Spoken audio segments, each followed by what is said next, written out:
चलिए अब straight line के मुतालिक कुछ एग्जांपल्स करते हैं और इनमें हम स्टैंडर्ड फॉर्म में किसी भी स्ट्रेट लाइन की इक्वेशन को लिखेंगे। तो सबसे पहले मैं आपको याद दिलाता चलूं कि स्ट्रेट लाइन को लिखने की एक जो तरीका होता है उसको स्लोप इंटरसेप्ट फॉर्म कहते हैं और वो होता है y is equal to m x plus b. ये स्लोप इंटरसेप्ट फॉर्म है। y is equal to 3x minus 8 ये स्लोप इंटरसेप्ट फॉर्म में लिखा हुआ है। दूसरी जो होती है वो होती है point slope form. Point slope form और उसमें क्या होता है, उसमें होता है y minus y one is equal to m times x minus x1। याद रखिए कि y1 और x1 कोई खास पॉइंट्स हैं, कोई खास पॉइंट का दर्जा रखते हैं, यानी कि उसके उस खास पॉइंट के x कोऑर्डिनेट्स और y कोऑर्डिनेट्स होते हैं। तो अब आखिरी जो तीसरी जो है जिसके बारे में मैं आपसे बात करूंगा वह है स्टैंडर्ड फॉर्म।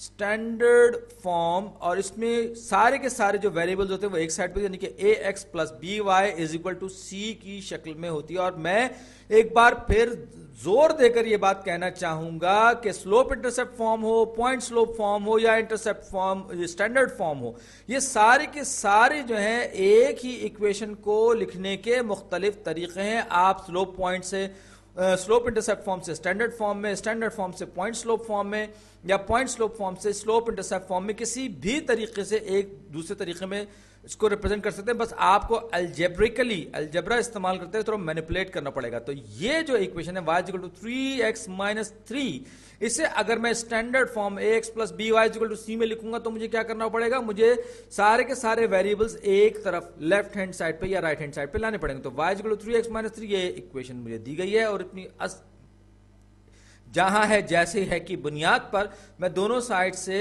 3x माइनस करूंगा। क्यों करूंगा, इसलिए करूंगा तक क्योंकि मुझे एक साइड पे, एक हाथ पर लेफ्ट हैंड साइड पे सारे के सारे वेरिएबल्स चाहिए, यानी कि x और y चाहिए। तो माइनस 3x प्लस y, आप देख रहे हैं कि मैं तरतीब खास अंदाज से रखूंगा, 3x में से 3x जाएगा, ये 0 हो जाएगा, इज इक्वल टू -8। तो ये equation -3x plus Y equal to -8 या -8, ये standard form ax plus B Y equal to C की शक्ल में आ गई।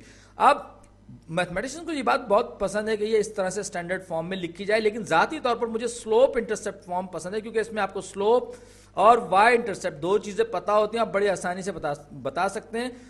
पॉइंट स्लोप फॉर्म भी बेहतर है, लेकिन इसमें ये क्योंकि हमें इसमें स्लोप पता चल रहा है, फिर हमें एक पॉइंट के दो कोऑर्डिनेट्स दिए गए हैं, यानी एक पॉइंट डिस्क्राइब किया गया है ऑर्डर पेयर की शक्ल में, ये x और एक ये y, इसकी वैल्यूज देंगे तो इसकी मदद से भी हम मालूम कर सकते हैं। यहां पर हर चीज जो है वो समझ लीजिए कि वेरिएबल्स को एक साइड पर रखने का काम किया गया। तो y minus 7 is equal to 5x, मैं अब ये दूसरी इक्वेशन पे काम करूं, -5x, -5 जब 12 से मल्टीप्लाई होगा तो ये उसको प्लस 60 कर देगा, यानी कि 12 पंजे 60 कर देगा। तो अब मैं दोनों साइड पे पहले 7 को माइनस करूंगा, यानी यूं कहिए कि 7 को ऐड करूंगा ताकि लेफ्ट हैंड साइड पे मेरे पास सिर्फ y रह जाए।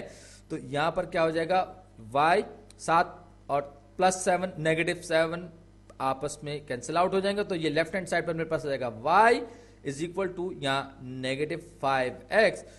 60 में जब 7 जमा करेंगे 67 हो जाएगा, यानी 67 हो जाएगा।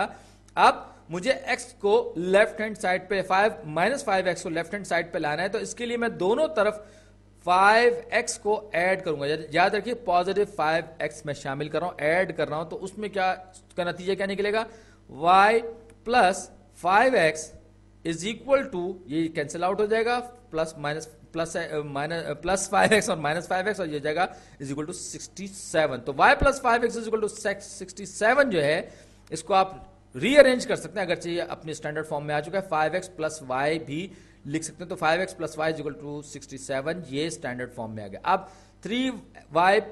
3y प्लस 5, अब ये जो है ये ना तो स्लोप इंटरसेप्ट फॉर्म है, ना स्टैंडर्ड फॉर्म है, ना ये पॉइंट स्लोप फॉर्म है, या अजीबोगरीब अपनी तरह की कोई एक ही बीच की बिचौली है। तो इसको सबसे पहले मैं अरेंज करूंगा, रीअरेंज करूंगा, ताकि मैं इसको ax plus B Y equal to C की फॉर्म में यानी स्टैंडर्ड फॉर्म में ला सकूं। तो 3y plus 5 is equal to, अब 4 जो है जब x से भी मल्टीप्लाई हो यानी कि 4x, -9 से मल्टीप्लाई होगा तो -36 कर देगा।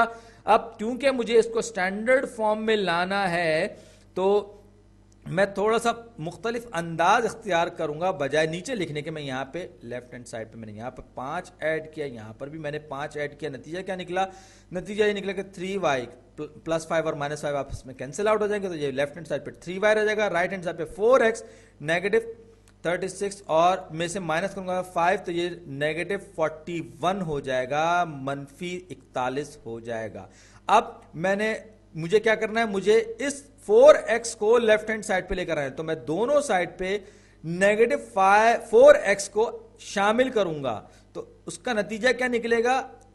मेरे पास हो जाएगा negative 4x plus 3y is equal to 4x minus 4x cancel out हो जाएंगे एक दूसरे, ये आपस में कैंसिल आउट हो जाएंगे, इज इक्वल टू नेगेटिव 41 हो जाएगा। और हमने ये इक्वेशन स्टैंडर्ड फॉर्म में लिख ली।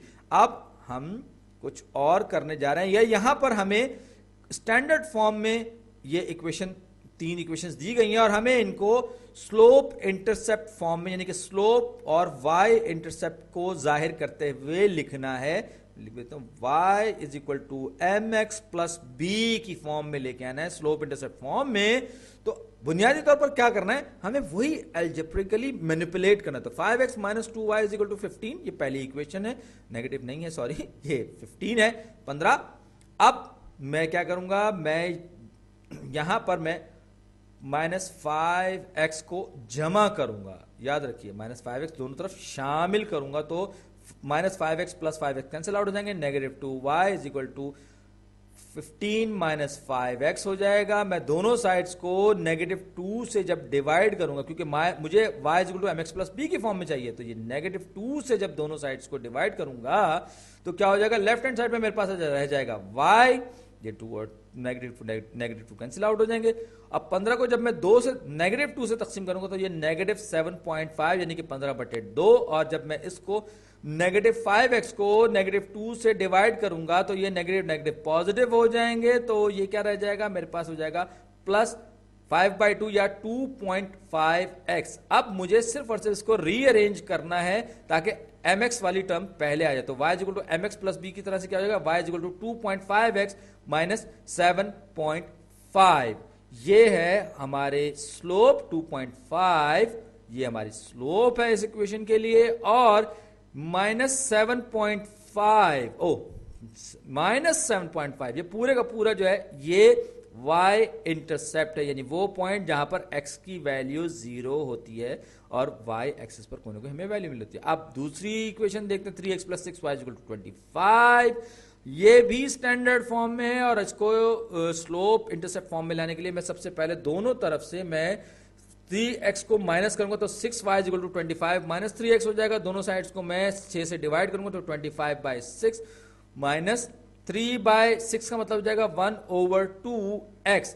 अब मैं इसको रीअरेंज करूंगा तो ताकि ये अपने स्लोप पॉइंट फॉर्म में आ जाए, तो स्लोप इंटरसेप्ट फॉर्म में आ जाए, तो ये हो जाएगा y equal to negative half, ये नेगेटिव हाफ इसका स्लोप आ गया, ये इसकी स्लोप है जो कि माइनस हाफ है, नेगेटिव हाफ है, और ये इसका y इंटरसेप्ट है जो कि प्लस में है 25/6।